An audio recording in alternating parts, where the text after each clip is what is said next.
तर का म्हणता बोट्टो, मी तुमचा लाडका पियुष बोंडे आणि मी आलो हा वॉटर पार्कमध्ये. मग काय कॉस्ट्यूम चेंज केले आणि आलो बोटिंग साईडकडे. इकडे आमचे कांड चालूच होते. बोटिंग राईड केल्या आणि आलो वॉटर पार्कमध्ये. इकडे सगळ्यांचा अलगच माहोल चालू होता.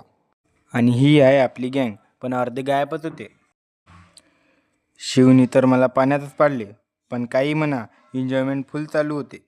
मग कपडे चेंज केले आणि निघालो जेवण करायला. जेवण केले आणि हे दोघं मस्त इथं नाचत होते. आणि जीपमध्ये बसलो आणि मग गेलो ॲडव्हेंचर पार्कमध्ये. तिथे पण खूप काही होते, जसे गन शूटिंग, जीप लाईन आणि खूप काही. आणि हे आहे आमचे सुमित सर, ज्यांनी ही ट्रिप ऑर्गनाईज केली.